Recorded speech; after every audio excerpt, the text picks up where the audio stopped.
شو عمي؟ يا عمي ايه؟ يا بي اخي جاي احكي معك جوزين كلام، يا بتقول ايه يا بتقول لا. لا عندك بالبيت، سبقني على بيتك ولا لا؟ السلام عليكم. حاتم شو صار معك؟ انت شو صاير لك مستعجل على شو؟ هلا بحكي لك على الطريق شرفوا.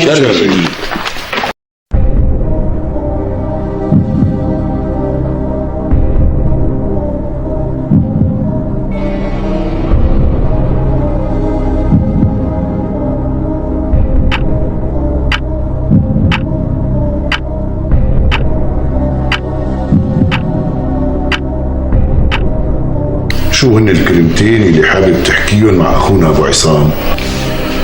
القصة وما فيها انه انا طلبت ايد كريمة ابو عصام لابني على سنة الله ورسوله، وهو وافق يجوزها لابني. شو هاد يا بي؟ يا ابني مكتر الملح. لك شو هي مكتر ملح؟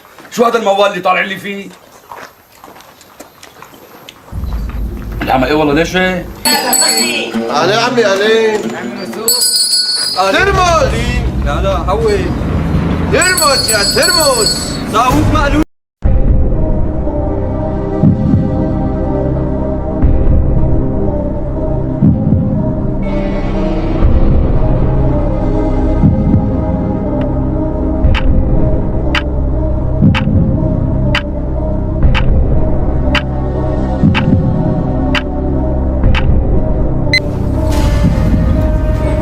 خلصت خالي.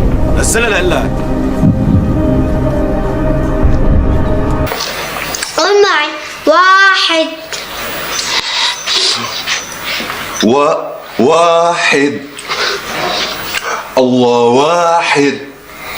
الرجال له 3 ساعات قاعد بأرض ديار وصار آكل نص المونة. خليه يفوت يقرا لك على راسك وشوفي شلون بتطيبي. لك انت جنيت يا رجال. لا بيسمع، بس انت اسمعي مني لا تحكي. خلصينا بقى. لك ما بتعرفي هلا شو بيطلع براسه وبيقوم يمشي. يا ابي بدر خذ بايد عمك السيف وفوتوا لعنا يلا. يلا سيف.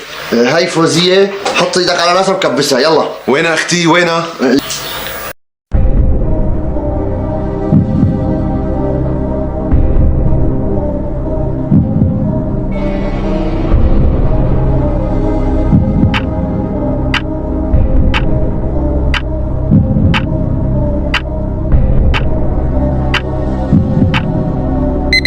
وحدوه وحدوه.